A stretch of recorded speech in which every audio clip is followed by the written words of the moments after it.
Have you ever wondered what really lies behind the ice walls of Antarctica? What if I told you that a scientist died for 7 minutes and came back with a revelation direct from Jesus that could change everything we know about our planet? Get ready, because in this video you will hear the impressive story of Dr. Ethan Cole, an American physicist who, after an NDE, discovered humanity's best-kept secret. Antarctica is not just ice, it is a spiritual seal that is about to break.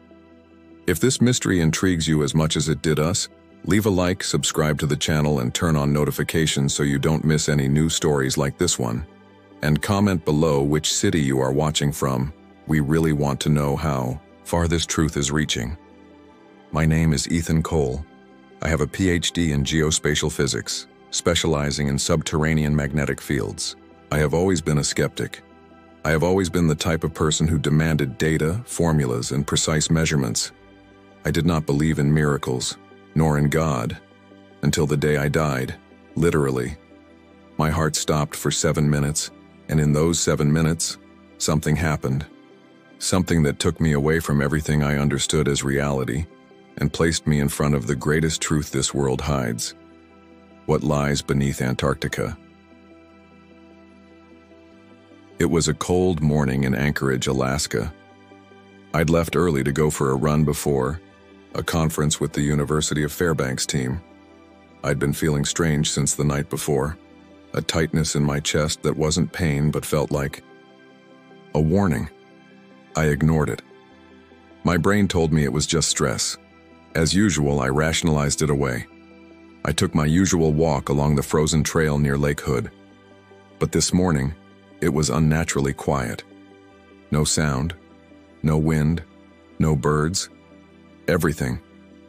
Still. Then came the collapse.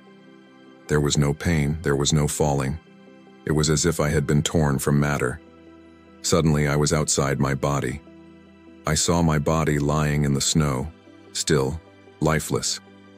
And there, hovering over me, a voice called to me, Ethan. It was no ordinary voice. It was as if reality itself was speaking to me. I looked around and then I saw it, a golden light, vertical, vibrating as if it were breathing. The light opened and formed a portal, and before I could react, I was pulled inside. The transition was instantaneous. Suddenly I was somewhere else, a place that seemed to be made of ice and light at the same time. But it wasn't the ice we knew. This one pulsed, it breathed, it was conscious. I floated amid spiraling, translucent pillars, as if I were inside a living structure. A presence approached. I didn't need to ask who it was Jesus. Without words, he reached out his hand, and I felt something I had never felt before in my life. Total recognition. As if every thought, every mistake, every search within me had been understood all at once. And then he spoke with overwhelming calm. I will show you what we have sealed to protect humanity. That's how my journey began. And everything you thought you knew about Antarctica is about to change. The place Jesus took me to could not be described in human terms. It was underground, but not dark. It was frozen, but not cold. It was made of ice, but this ice was alive. It breathed, it pulsed like an ancient heart. All around, columns of crystal spiraled upward, reaching as far as my mind could not reach. Everything there vibrated at a frequency I could not measure, but I felt it, in my spirit, not in my senses. Jesus led me along a suspended path like a bridge made of solid light. Beneath our feet I saw images moving within the ice. Ancient cities, extinct civilizations, maps of continents that no longer exist. It was like walking on the memory of the earth. And then he stopped. Before us, a colossal wall loomed, larger than any human construction. It was not a wall made by human hands. It was the original wall. Jesus looked at me with a serene but firm expression. "This," he said, "is the seal of the South. Here is the gate the world has forgotten." I did not understand at first, but then he placed his hand on the wall. It glowed as if waking up. The vibration increased. I could hear it, not with my ears, but with my soul. It was as if all creation were whispering a single word: remember. That's when I understood. Antarctica is not just a frozen continent. It's a prison, a vault, a spiritual containment camp. The wall we see on maps, in debates, and in conspiracy theories is not just ice. It's a God-ordained limit. And what is beyond it, even though forgotten by humanity, was not forgotten by God. Jesus explained it to me without words. The knowledge came straight to my spirit.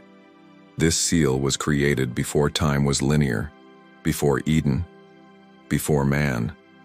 It was placed to contain entities, consciousnesses, echoes of the first chaos, things that tried to escape into the physical world and were stopped by the first barrier of divine ice. I trembled, not with fear, but with overwhelming awe. The wall began to show images, not of the future, of the buried past. Giant towers falling into frozen seas, huge beings like shadows with form, sealed beneath layers of ice and light. And then Jesus spoke. They try to break it with drills and radar, but this ice does not melt with fire. It only breaks with disobedience. That's when I understood. Every attempt to explore deep into Antarctica is not just a scientific curiosity. It is a spiritual threat, a risk of break the seal prematurely, and the time has not yet come. After Jesus touched the wall and it revealed part of what was contained, within he beckoned me forward and said, "There is still more." The light around me grew brighter, but it was not blinding. It seemed to clear my thoughts, as if preparing my mind for something much greater. We walked down a corridor of living ice, and each step caused the surroundings to respond as if the entire structure were aware of our presence. At the end of the path, we entered a circular chamber. 4 giants stood there. They were not statues, nor were they made of flesh. They were something between essence and form. Each was dozens of meters tall and faced a different direction: north, south, east, and west. They stood still, motionless, like mountains made of dark crystal. But there was a suffocating energy about them, like a waiting thunderclap. Jesus whispered, "These are the watchers, the keepers of the frequency." Each one held an object. The one in the north had a parchment sealed with runes. The one in the east, an old key made of condensed light. The one in the west, a frozen fire sword. But it was the one from the south that stopped me cold. He was holding a sealed trumpet made of glowing ice with inscriptions that seemed to breathe. I felt my spirit tremble. Jesus explained to me, "When this trumpet is blown, the seal will be broken, and what is asleep will awaken." I asked, my voice almost breaking, "Why keep it hidden? Why not destroy it?" And he answered, "Because this is not just imprisonment. It is memory. It is an alarm. It is a limit. Destroying it would be like ripping out the nervous system of the planet." I understood that those 4 beings were not there just to protect what was inside the seal. They were also there to watch over humanity itself. Their presence maintained the balance between dimensions. If one of them were to awaken, there would be no way to prevent the collapse of the barrier between the natural and the spiritual. The guardian of the south, with the trumpet, was the most dangerous. Jesus said, "When the frequency of the earth goes into total dissonance, when pride, greed, and forgetfulness align, he will awaken." And then I saw it. I saw the future as if it were happening now. Spiritual earthquakes like cracks in time. Men in military gear, operating machines beneath the ice. I saw chambers being opened, rituals being performed in the name of science, but guided by darkness. The seal was being sounded, and each touch provoked a reaction. I looked at Jesus, terrified. "Can you stop it?" He simply replied, "You are not the one who is going to stop it. You are the one who is going to warn us." There, before the 4 watchers, I understood my role. I had not been brought there by chance. I was a witness, and the time of silence was ending. After Jesus showed me the 4 watchers, he reached out his hand again. As he touched it, the environment around us changed, as if space itself were being reprogrammed. We descended, not walking, but being carried in a spiral of light and ice, as if we were diving into the deepest layers of the earth. beyond what any human probe could reach. The air changed density, time changed direction, and then we stopped. We were in a vast room with no visible walls, but columns of ice that seemed to hold up the sky itself. In the center was a structure, not a machine, not an altar. It was something between technology and a temple. A pulsating, translucent ice cube with stars spinning inside it. These were not images. They were moments, living memories. Jesus came closer. This is the core of remembrance, the sealed heart of the earth. He explained that everything that has happened on the planet, everything that has been felt, cried, prayed, sacrificed, it has all been recorded here, not by men, but by the water itself, because water listens, and ice keeps. This cube, he said, is part of the record of creation. It doesn't just store data, it holds the original vibration, the sequence of words that shaped the world. I approached hesitantly. My mind screamed for understanding, but my spirit could only bow. When I reached out and touched the cube, a ripple went through my body. I saw everything. I saw the first garden. I saw the fall of the beings of light. I saw portals opening where deserts now stand. I saw civilizations that never appeared in history books. I saw priests sealing holes in the fabric of the world with chants, not concrete. I saw Atlantis, sinking not because of water, but because of pride. And most of all, I saw the role of Antarctica, a mirror of heaven on earth. Jesus said, "When you melt the ice, you are not only destroying ecosystems, you are erasing records. You are undoing ancient intercessions. You are breaking agreements between heaven and earth." I began to cry, not from sadness, but from a crushing realization. Humanity was disconnected from the very thing that gave meaning to its existence, spiritual memory. And then he said something I will never forget. The frequency of rebellion is rising, and if it reaches the breaking point, well, the seal will be broken. His words pierced me like an arrow. I saw the ice trembling. I saw fissures in the shape of symbols. I saw men digging but not understanding. And the cube, this cube of memory, began to glow brighter as if it were awakening too. It was as if the planet itself was preparing for something irreversible. Jesus put his hand on my shoulder and said, "Now you understand why you were brought here. Because remembrance is the last defense before collapse." After I touched the cube and was flooded with visions of Earth's forgotten history, the environment around us began to change again. It was as if the ice itself was reacting to the activated memory. The room we were in unfolded in directions I could not comprehend. Then, from the ceiling of light, something unexpected descended. A map, not made of paper, not holograms, but pure energy, golden lines, floating symbols, dots that blinked like stars in sync. Jesus said, "This is the invisible map of the planet, the original spiritual grid. It was designed before the foundation of the world." I could see the continents, but not as we know them. The geometry was different. The oceans formed connections, not separations. In the center south, Antarctica shone like an inverted sun. Jesus continued, "The energy lines that maintain the balance of the earth pass through key points. Most have been forgotten, others have been corrupted, but the main one is here." He pointed to the South Pole, and in that moment, I saw it. Antarctica was like a spiritual heart, pumping vibration to other points on Earth. Lines of light were coming out of it in every direction, some vibrating strongly, some dim, and some broken. I asked, "Why are these dim?"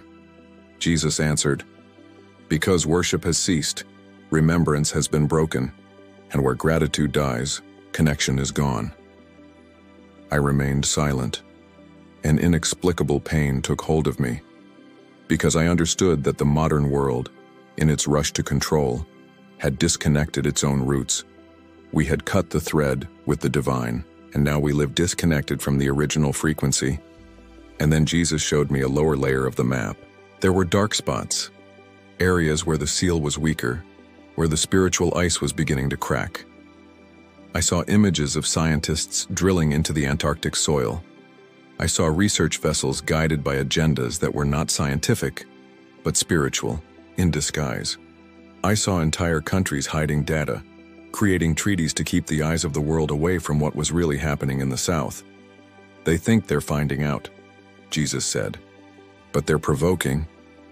And at that moment, a red line appeared on the map, connecting 3 dots, all below the white continent, and in the center, a symbol began to spin.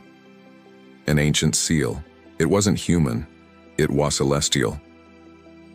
Jesus placed his hand over the symbol, and the map glowed brightly. When this symbol is opened, he said, what is sealed can no longer be contained. A sacred silence filled the room, and I realized time was running out. The map disappeared, but something had changed inside me. It was as if I had absorbed a consciousness that was not my own, an ancient cosmic awareness vibrating at the very core of my spirit. Jesus looked at me with a seriousness I had never seen before. You have seen the seals, the core, the guardians, but you have not yet seen what is sealed. My heart stopped, and then he said, it is time. Without warning, the ground beneath our feet opened, not like a crack, but like an invitation. We were drawn down, deeper than any human had ever set foot. Before us appeared a chamber made of dark, almost black ice, translucent as living obsidian, and in the center, 4 gigantic forms lay dormant. They did not move, they did not breathe, but they were awake inside. Jesus whispered, these are the sleepers of the South. They are not human. They are not angels. They are the echoes of the first rebellion trapped here before time as you know it. I tried to look away, but it was impossible. They had shapes that were impossible to describe, parts that looked human but merged with ethereal structures like shadow and light at the same time. The tallest of them had eyes like black mirrors, reflecting realities we did not know. Another had wings made of transparent bones. A third was wrapped in chains made of intertwined light. But it was the last one that made me flinch. He was wrapped in silence. A silence that hurt. A silence that screamed. Jesus said, they tried to break through the portals. They wanted to bring to earth the sound of disorder, the vibration of chaos, and they were stopped by water, by light, and by ice. I shivered. These creatures were not there by chance. They were guarded, trapped, but waiting. Why show me this? I asked, barely able to speak. Because humanity is weakening the seal, he replied. Every spiritual transgression, every manipulation of creation, every unreverent scientific arrogance, all of it wears away at the prison. He reached out and touched the air. Immediately, I saw scenes from our world. Underground bases. In Antarctica, scientists drilling where they shouldn't, sensors picking up vibrations I couldn't understand. I saw leaders smiling for the cameras but secretly investing billions to open up what shouldn't be touched. Jesus said, he who sleeps here, hears, and begins to respond. One of the beings trembled slightly. It was tiny, almost imperceptible, but it felt as if a planet had moved within the ice. They cannot awaken before their time, he said. But the tremors have already begun. And in that moment I understood the seal is not eternal, it is an alarm, and time is approaching its limit. After the vision of the sleepers, Jesus led me out of the chamber. We ascended, but not to the surface. We were in another layer, a space between dimensions, an endless corridor of translucent ice and suspended light. It looked like an infinite temple, but with no columns, no ceiling, no floor. And in the center of this purposeful void, there was sound. It wasn't music. It was something more primitive. It was the sound of the world breathing. Vibrations that could not be heard with the ears, but that made my spirit tremble. Jesus looked at me and said, "You are hearing what the ice has always kept. the voice of the beginning. The vibration grew louder. It was like being inside an orchestra where every note was an echo of creation. But then something changed. A false tone emerged, small, dissonant, but present. A noise that did not belong in the symphony. Jesus said, "This is the sound of invasion. The seal is being played by unclean hands." The visions returned with a vengeance. I saw scientists activating machines that emitted specific frequencies. They penetrated the spiritual ice. They did not melt the physical ice, but pierced the divine harmony. Each ill-intentioned experiment generated an echo of chaos, a deviation of sound. And the more this sound spread, the more the seal vibrated. I saw it clearly. The seal of the South would not be broken by force, but by corrupted frequency. The break would come from the wrong sound, from the human sound devoid of reverence. And that sound was already echoing. Jesus said, "Before the light dispels the darkness, it is confronted by the noise of lies, and this noise is growing." He then pointed to the horizon of the corridor. There at the end was a giant trumpet made entirely of ice and condensed sound. It floated, surrounded by streams of light. "This," he said, "is the trumpet of the South. It will not be blown by angels, but by the seal itself. When the frequency of the earth reaches the final note of rebellion, it will sound itself." Froze. "And what happens when it rings?" I asked. Jesus stared at me. "The world wakes up, and it will not be a gentle awakening." I saw earthquakes, not just physical ones, but spiritual ones. I saw consciousnesses awakening, dreams being invaded by ancient memories, ordinary people beginning to see what had always been hidden. And then I heard. The trumpet rehearsed a sound, a short note, but it reverberated through infinity. I felt the vibration in the bones of my soul. And along with it, I saw the world tremble in invisible layers. The alert had begun. Jesus said, "The seal responds not to science, but to the heart of humanity. If it hardens, the final sound will come." And there, I understood. The whole world is tuning its frequency, and something is about to awaken. After the trumpet sounded, the silence that followed was not empty. It was thick. It breathed, as if time itself were holding its breath. Jesus led me into a new chamber, round, surrounded by walls of ice that vibrated softly with a blue glow. In the center, there was no altar, no visible object. There was only a floating shape of light, like a crystal egg suspended between pulsations. "This," he said, "is the book that has no pages. The complete record, the pure truth that has never been written on paper because it is too vivid to be contained." I stepped closer. There was no text, no images. But as I allowed myself to feel, the contents revealed themselves. It was like being swallowed up by a sea of memories, not just of Earth, but of heaven itself. I saw how Antarctica was shaped, not by climate, but by divine decree. It was the last point touched by the creative presence before the fall, a solid mirror between the realms, a place where the verb was sealed in physical form, live ice, which preserved sounds, names, pacts. I saw how the continent was isolated so that what is there would not be corrupted by human forgetfulness. Jesus showed me faces, men and women throughout history who had come close to the truth and been silenced. I saw ancient monks who wrote codes based on dreams. I saw erased maps, burned documents, secret explorations. They tried to protect, and they tried to hide, he explained, but now is the time to reveal. The book began to spin slowly. As I spun, nonverbal words appeared around me. They were like pure ideas, devoid of language that directly touched the spirit. I understood then that the book was composed of lines of frequency, and that each line told a story of the world, but from the inside out. I saw the truth about the flood, not just as judgment, but as seal protection.